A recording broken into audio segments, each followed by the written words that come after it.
quick opening statement, and then we'll take any questions you have. You know, I think that give Georgetown a lot of credit with the way that they just came at us there the last 4 minutes. You know, it's interesting when you watch every game or a lot of games in your league, you realize that, you know, they were down 11 to Creighton, I think, a couple weeks ago, and with a minute or so to go, and came back and won the game. So they really had the ability to do that. They're explosive, and give them a lot of credit for, you know, forcing us to make free throws, which we got to obviously be better at, and make plays. I was really, really pleased with our guys' response in overtime when we could have, you know, certainly responded differently. And I told them in the locker room, don't let anyone say anything about this win, because that was a gutsy win. That was a gutsy win. When in the last, I guess, a TV timeout, whatever, they went full court press, trapped on the catch. They were able to come back. Is that something that you guys, because they do it so rarely, is that something that you guys hadn't really prepared for? You know, we prepared for it, and I'd have to go back and look at it. We only had 8 turnovers. I don't think we turned it over in those situations.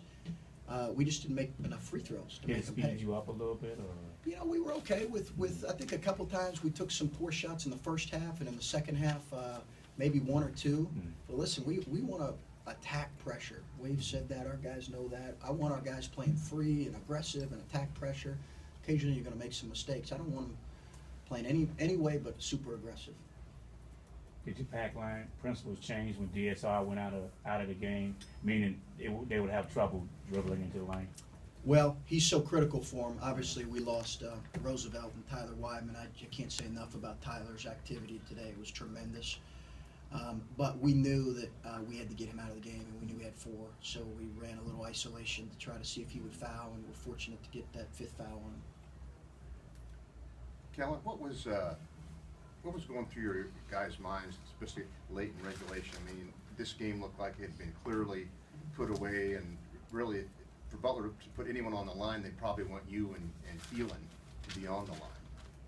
Yeah, we just have to understand that, you know, I think Coach said it earlier that they battled back against Creighton earlier in the season, so we weren't expecting them to lay down by any means, so they definitely made it very difficult with their press, and speeding us up maybe a little bit, but I thought we did a nice job.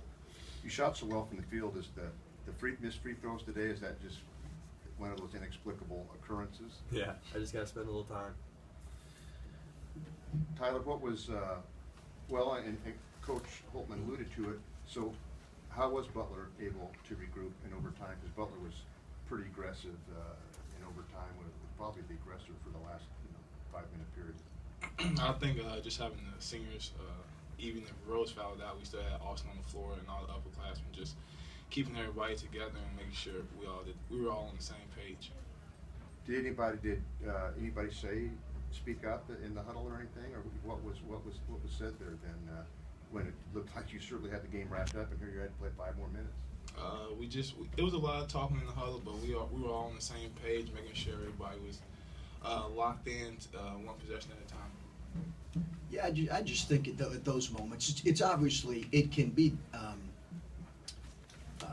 certainly devastating if you let it, okay, to have a lead like that and then climb back and to foul a 3-point shooter, and, you know, certainly we could have done some things better, but, you know, we try to remind our guys the entire second half and in overtime, listen, we're on the road against a good team, and we're right there, like, we got a chance to get this thing. So they're going to make a run. They're good. They're well coached. They're talented. We just have to respond the right way. And I didn't love our body language for a stretch in the second half, but I thought, you know, we got into them a little bit at one of the timeouts, and I thought you guys I thought they really responded and kept their heads about them.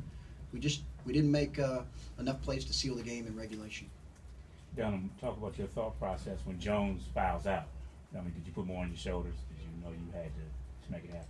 Yeah, you know, he just provides a calming factor because, you know, he takes care of the ball so well. You know, he's going to score, do the best for our team. So seeing him go out was definitely, you know, you gotta understand that you're going to have to be a better leader and take care of the great things that he does on the court as well as, you know, when play stops. Kelan, how would you just assess you've gone through now the Big East on the road. I think maybe the road record was 4-5. It seemed like, all things considered, Butler played pretty well on the road in the Big East, even the games you did. You think, can you take something from that, into March? The fact that even the games you didn't win, you almost did on the road, and the Big East has been difficult.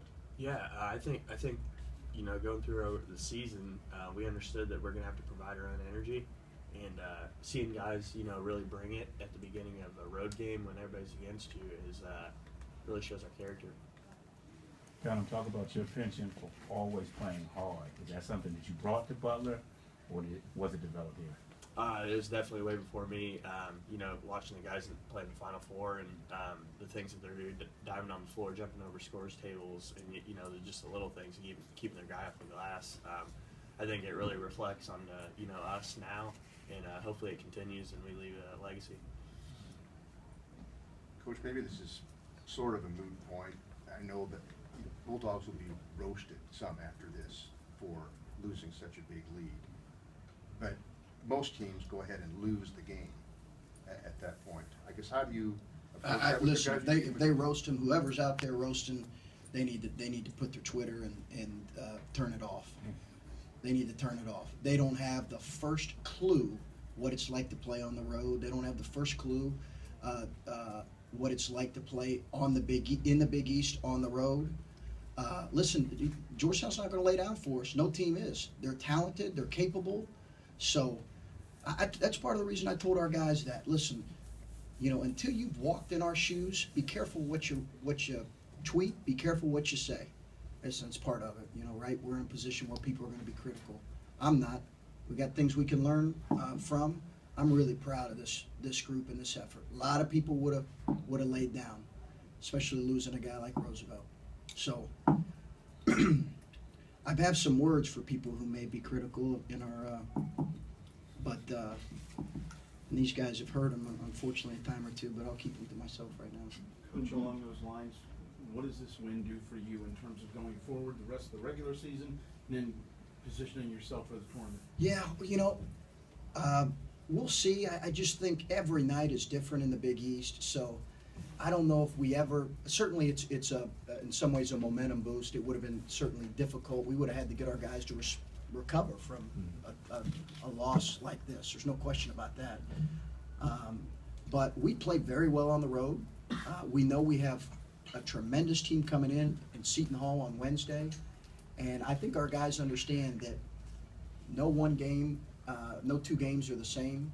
That we're going to have to come out and make winning plays on Wednesday, be better than what we were defensively in this particular game, learn from it.